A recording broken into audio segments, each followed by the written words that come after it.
تو اس بات کا ثبوت ملتا ہے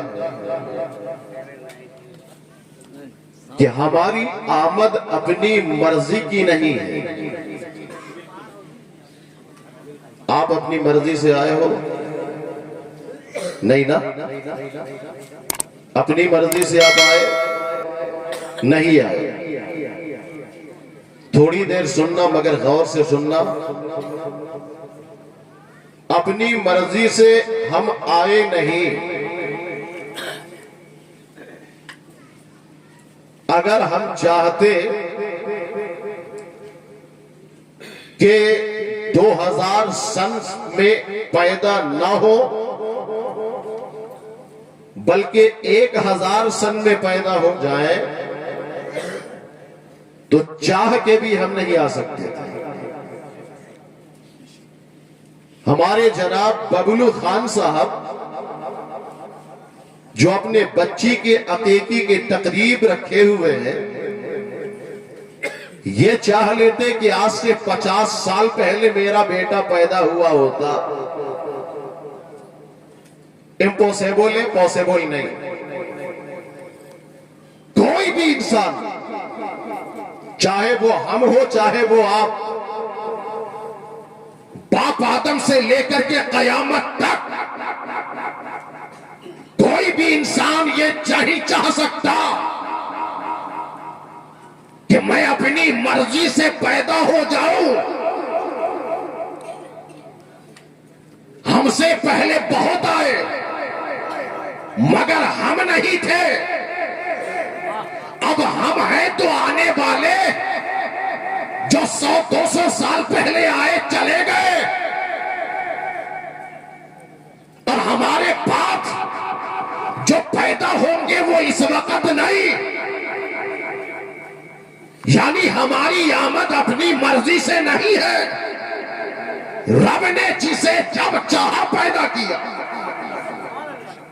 کسی کو آدم کے زمانے میں پیدا کیا، کسی کو ابراہیم کا زمانہ دے دیا، کسی کو اسماعیل کے زمانے میں پیدا کیا، کسی کو موسیٰ کلیم اللہ کا امتی بنایا، کسی کو حضرت عیسیٰ کا امتی بنایا، مگر کرم ہے پروردگار کا کہ اتنے سارے انبیاء تشریف لائے، کسی کی امت میں ہمیں پیدا نہ فرمایا بلکہ ہمیں بنایا تو اس کی امت بنایا جو امام الانبیاء کہلائے تو سرور ہر وقت و سرا کہلاتا۔ نعرہ تکبیر، نعرہ رسالت، مسلک اعلیٰ حضرت، میرے نبی کی ہے یہ شان، میرے نبی کی ہے یہ شان۔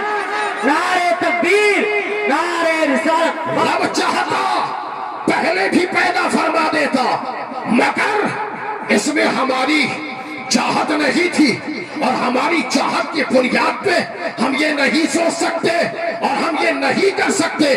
ہم جب چاہے پیدا ہو جائے یہ ہمارا اختیار نہیں ہے، ہم جب چاہے پیدا ہو جائے یہ ہمارا اختیار نہیں ہے۔ آپ کہو گے ماں باپ کے اختیار میں چلتا ہے، میں کہتا ہوں یہ بھی غلط ہے۔ نہ جانے کتنے ماں باپ کی بات کرتا ہوں، آج بہت سارے ایسے شادی شدہ حضرات ہیں تو مولاناؤں کے پاس ایک نہیں 100 تعویذیں لیے گھوم رہے ہیں مگر اولاد نہیں ہو رہی ہے، کوئی بچہ پیدا نہیں ہو رہا ہے، ماں کے کوکھ میں کوئی بچہ نہیں آ رہا ہے۔ میرے ملت کے نوجوانوں، نہ یہ باپ کے چاہنے سے ہوتا ہے، نہ یہ ماں کے چاہنے سے ہوتا ہے، نہ یہ باپ دادا کے چاہنے سے ہوتا ہے۔ میرا رب جسے جب چاہتا ہے اسے دنیا میں وجود عطا فرماتا ہے۔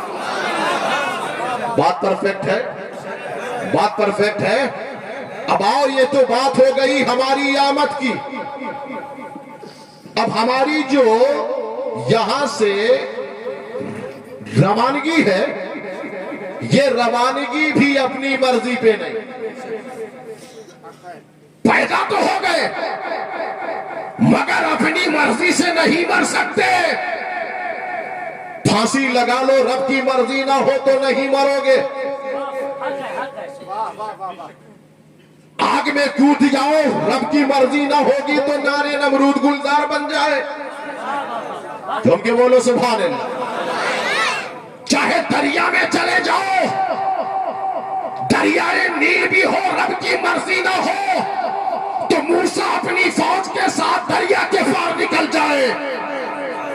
کے بول دو سبحان اللہ۔ دریا اس کا کام یہ ہے کہ ہمیں ڈوبو دے، لکڑی پھینکو لکڑی ڈوب جائے، کیل پھینکو کیل ڈوب جائے، پتھر پھینکو پتھر ڈوب جائے، لیکن سنو آپ کہو گے نہیں حضرت ناؤ اور کشتی بھی تو ہے، یہ بھی تو تیرتی بھی ہے تیراتی بھی ہے۔ میں نے کہا جب تک رب کی مرضی ہے وہ تیر رہی ہے تیرا رہی ہے، رب کی مرضی نہ ہو تو آپ نے ابھی دیکھا ہوگا کچھ مہینے پہلے بہت بڑا جو نیچے سمندر کے اندر نہ جانے کتنی گہرائیوں میں زیارت کے لیے لے جانے والا وہ پنڈوبی بھی ڈوب گیا۔ میں نے کہا یہ پنڈوبی ڈوبا کیسے؟ آپ کا جواب ہوگا اس لیے کہ اس میں میرے رب کی مرضی تھی، جب تک مرضی تھی وہ تیر رہا تھا، رب کی مرضی ہوئی تو ڈوب گیا۔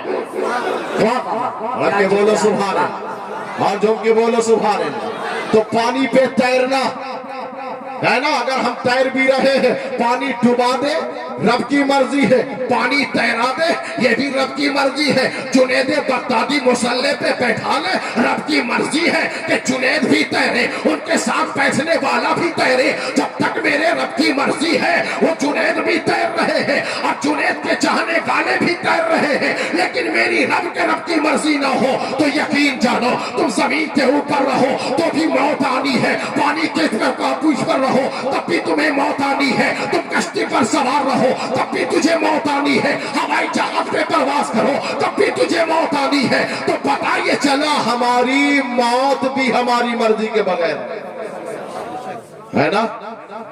نہ جانے دیکھو ہاسپٹلوں میں کتنے لوگ کتنے دنوں سے ہے نا اس امید میں ہے کہ کاش کسی طریقے سے روح نکل جائے۔ حضرت دعا فرما دیجئے روح نکل جائے، علامہ صاحب دعا فرما دیجئے روح نکل جائے، قاری صاحب آئیے سورہ یاسین شریف پڑھیے روح نکل جائے، مگر وہ ہے کہ نکلنے کا نام نہیں لے رہی ہے۔ کیوں؟ اس لیے کہ میرے رب کی مرضی نہیں ہے تو تم مر نہیں سکتے ہو۔ پتا کیا چلا کہ یعنی ہماری ابتدا بھی رب کی مرضی پر ہے، ہماری انتہا بھی رب کی مرضی پر ہے۔ اب میں تم سے پوچھنا یہ چاہتا ہوں جب تمہیں معلوم ہے ہماری ابتدا رب کی مرضی پر ہے، ہماری اینڈنگ بھی رب کی مرضی پر ہے، تو ابتدا اور انتہا دونوں کے بیچ کا جو معاملہ ہے وہ اپنی مرضی سے کیوں گزارنا چاہ رہے ہو؟ اپنی مرضی سے مت کھاؤ، اپنی مرضی سے مت پیو، اپنی مرضی سے مت چلو، اپنی مرضی سے مت سہو، اپنی مرضی سے مت جاگو، اپنی مرضی سے کلام مت کرو۔ تو پھر خدا کی بارگاہ میں دعا کرو، اے پروردگار عالم میں تیری مرضی چاہتا ہوں، مگر اے پروردگار میں نے تجھے دیکھا نہیں ہے، میں تیرے طرح چلوں کیسے؟ میں نے تجھے کھاتے نہیں دیکھا، میں نے تجھے پیتے نہیں دیکھا، میں نے تجھے سوتے نہیں دیکھا، میں نے تجھے جاگتے نہیں دیکھا، میں نے تجھے کلام کرتے نہیں دیکھا، اس لیے کہ ان تمام چیزوں سے تو پاک ہے، اس لیے کہ تو نراکار ہے،